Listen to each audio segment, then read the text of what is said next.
نحمده ونصلي على رسوله الكريم اما بعد فاعوذ بالله من الشيطان الرجيم بسم الله الرحمن الرحيم رب اشرح لي صدري ويسر لي امري واحلل عقدة من لساني يفقهوا قولي۔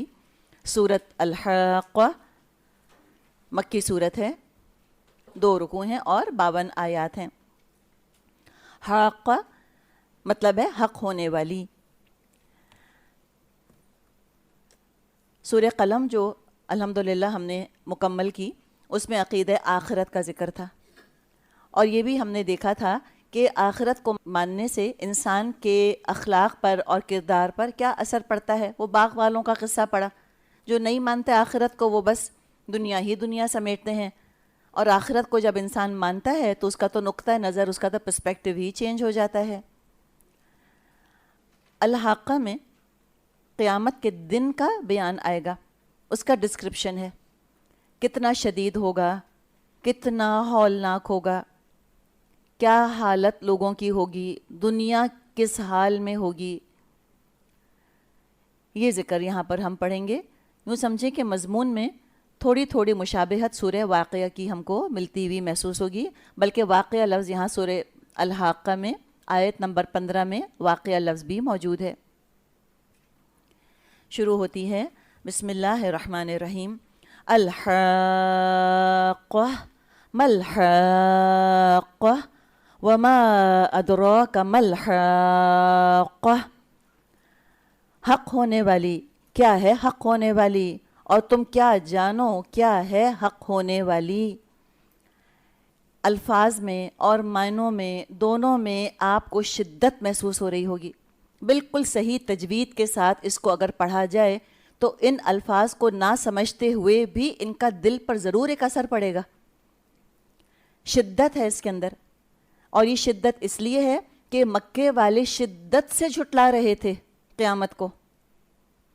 جتنی شدت کے ساتھ، جتنے زور و شور کے ساتھ وہ جھٹلا رہے تھے مل جل کر سارے کے سارے، اسی شدت اور زور و شور کے ساتھ اللہ ہمیں بتا رہا ہے کہ ہو کر رہے گی۔ اور پوچھا کہ کیا چیز تجھے بتائے، کیا تجھ کو سمجھائے، کیسے تجھ کو ادراک ہوگا، آخر کس طرح تمہاری سمجھ میں آئے گی کہ وہ حق ہونے والی ہے، کیا طریقہ ہے کہ تم کو اس کی حقیقت ہونے کا یقین آ جائے۔ پہلی آیت میں تو کوئی اور لفظ نہیں آیا سوائے الحاقہ کے۔ یاد ہے آپ کو سورہ رحمان میں ہم نے ایک لفظ پڑھا تھا مدہامتان، وہ ایک آیت تھی، یہ دوسری مثال ہے، ایک آیت صرف ایک لفظ الحاقہ، نہ سابقہ نہ لاحقہ، نہ کوئی اور اسم، نہ کوئی فعل، حرف تک کوئی نہیں ایکسٹرا لگایا گیا، ایک لفظ کے پورے کا پورا فوکس اسی کے اوپر ہو جائے۔ ایک کنسنٹریٹڈ ڈوز دیا جا رہا ہے قیامت کے آنے کے بارے میں۔ قوموں نے بھی بہت بحثیں کری تھیں اپنے رسولوں سے، لے آؤ فاتنا بما تعدنا ان کنت من الصادقین، لے آؤ وہ چیز جس کی تم دھمکیاں ہم کو دے رہے ہو۔ فرمایا وہ تو آئے گی، وہ تو حق ہے، آ کر رہے گی۔ اور جو دھمکی دیتے رہے، رسولوں کو دھمکاتے رہے، بلکہ ساتھ ساتھ تقاضا بھی کرتے رہے قیامت کا اور عذاب کا، تو ان کا تو مطالبہ پورا ہوگا، آئے گی، ضرور آئے گی، لیکن قیامت سے پہلے پہلے عذاب بھی ان پر حق ہو گیا، اور دنیا میں بھی کچھ قوموں کے اوپر اللہ کے عذاب کی پہلی قسط آ کر برسی۔ ان کا ذکر فرمایا کذبت ثمود وعاد بالقاریہ، ثمود اور عاد نے اس اچانک ٹوٹ پڑنے والی آفت کو جھٹلایا۔ قاریہ، قاف را عین مادہ ہے، قرع مطلب ہوتا ہے ایک چیز کو دوسری چیز سے ٹکرانا، کھڑکھڑانا یا ٹھوکنا یا کوٹنا۔ آپ دیکھیں یہ جو آواز ہے نا کوئی چیز ٹھوکنے کی، جیسے آپ نے کبھی سڑک پر دیکھا ہوگا وہ ہتھوڑی سے وہ لوہے کے سریوں کو ٹھوک رہے ہوتے ہیں، اس کی آواز بڑی وحشتناک قسم کی ہوتی ہے۔ اور پتھروں کا کوٹنا، ٹھوکنا، کھٹکھٹانا کسی چیز کو، اس سے بھی خوف اور دہشت کی سی کیفیت پیدا ہوتی ہے۔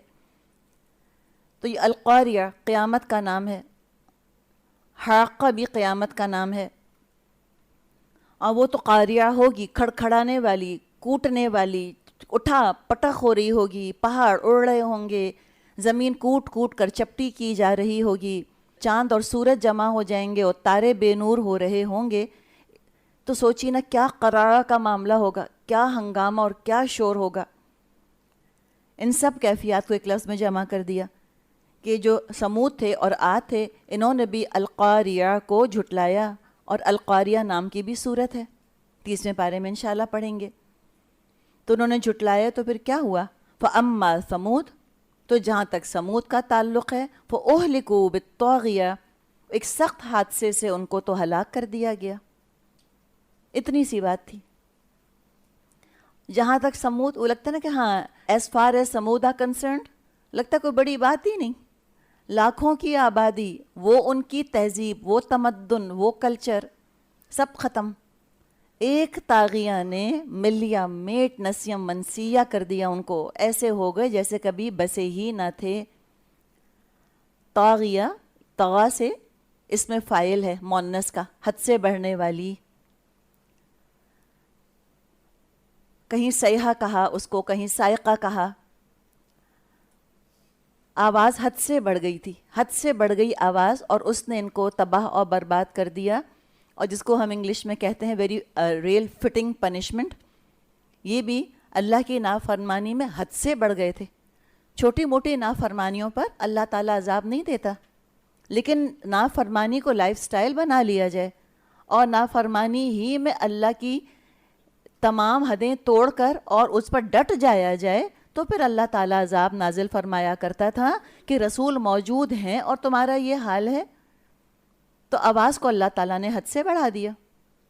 نارملی تو آواز بہت انسان کو بھلی لگتی ہے، انسانی آواز، یہ ہیومن ساؤنڈ، یہ بھی کتنی ہیومن وائس آپ دیکھیے کتنی تسلی بخش اور فرحت بخش ہوتی ہے، اور روزمرہ کی آوازیں بھی انسان کو بڑا پرسکون کرتی ہیں۔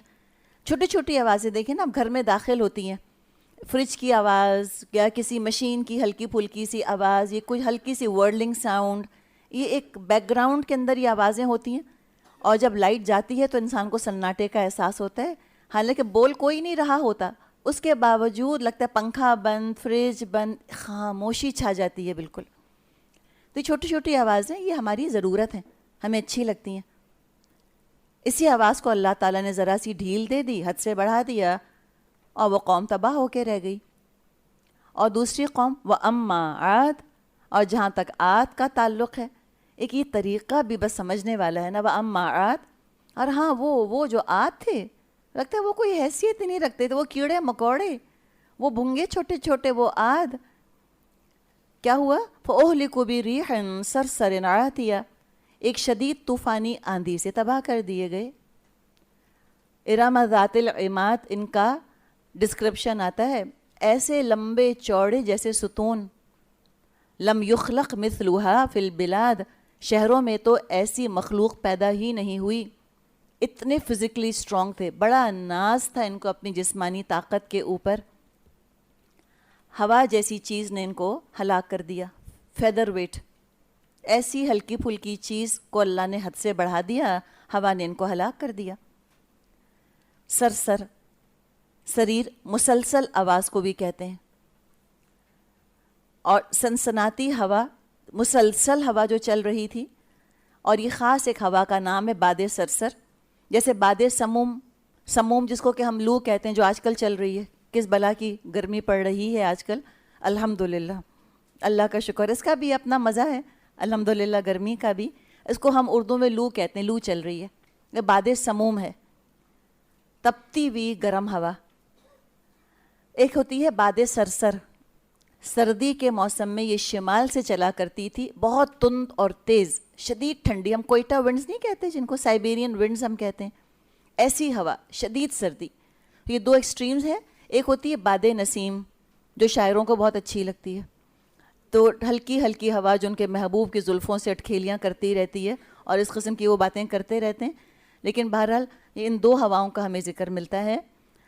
اور تیسری جو ہے باد نسیم، یہاں سرسر کا ذکر کیا گیا، بہت تند تیز ٹھنڈی ہوا، سنسناتی، اور کیسی تھی؟ سرسر بھی تھی، اور کیا تھی؟ عاتیہ، عاتیہ بھی تھی۔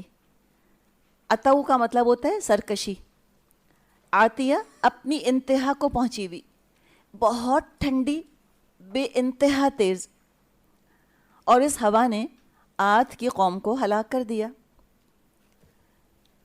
اور فرمایا اللہ تعالیٰ نے سخرہا علیہم 7 لیال و 8 ایام، اللہ تعالیٰ نے اس کو مسلسل 7 رات اور 8 دن ان پر مسلط رکھا۔